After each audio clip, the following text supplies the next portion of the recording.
ఓ అనే బీజాక్షరానికి అధిదేవత అశ్వినీదేవి.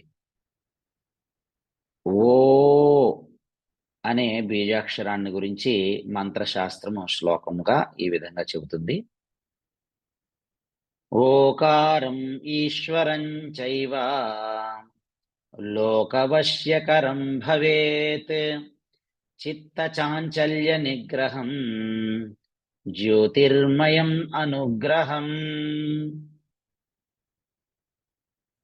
ఓకార ధ్యానము సిద్ధశృంభర తంత్రాన్ని అనుసరించి శ్లోకము. ఓకారాతు అశ్వినీ దేవి రక్తవర్ణా షడానన మయూరగార్కబాహు స్యాద్ధత్తే దక్షే అంకుశం శరం ఖడ్గం పాశం చ చిన్ముద్రాం దరం చ కేకరేక్షణ వామే శూలం కార్ముకం చ ఖేటం ముసలం ఏవ చ పుస్తకం చ అభయం చైవ సర్వశత్రుభయంకరీ. మహీదాస మాతృకా నిఘంటువును అనుసరించి శ్లోకము.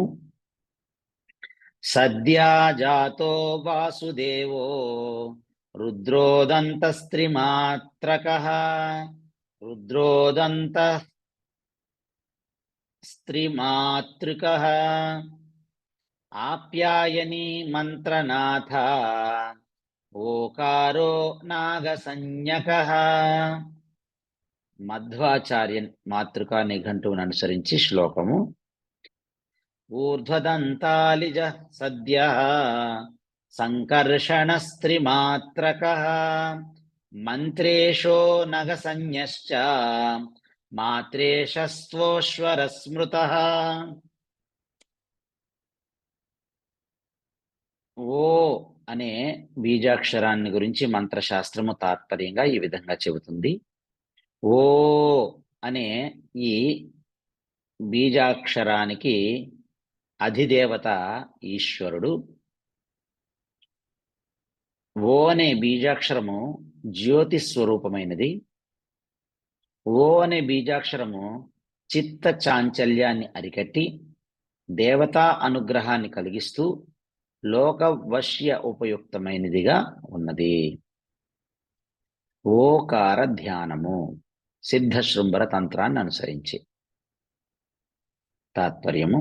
ఈ ఓకార దేవత అశ్విని అను పేరు కలిగి ఉన్నది.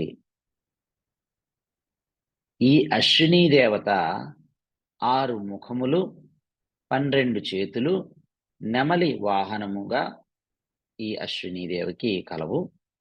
ఈ అశ్వినీదేవి యొక్క కుడివైపున ఉన్న చేతుల్లో క్రింది నుండి పైకి వరుసగా 1 చిన్ముద్రను, 2 పాశాన్ని, 3 శంఖాన్ని, 4 ఖడ్గాన్ని, 5 బాణాన్ని, 6 అంకుశాన్ని ధరించి ఉంటారు. అట్లే ఎడం వైపున ఉన్నటువంటి చేతుల్లో క్రింది నుండి పైకి వరుసగా 1 అభయముద్రను, 2 పుస్తకాన్ని, 3 రోకలిని, 4 ఖేటమును, 5 వింటిని విల్లు అంటే ధనస్సుని, 6 శూలమును ధరించి 12 చేతులతో ధరించి ఎర్రని శరీర ఛాయతో అశ్వినీదేవి ఉంటారు.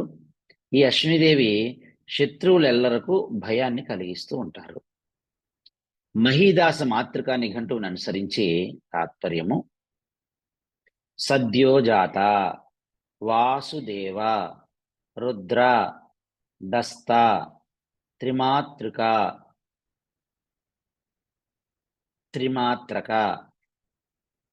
ఆప్యాయిని మంత్రనాథ నాగ నగ అను వానిని ఓకారము తెలుపుతుంది.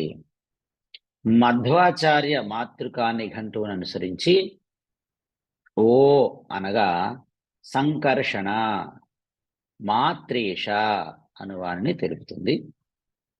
ఏకాక్షర నిఘంటువు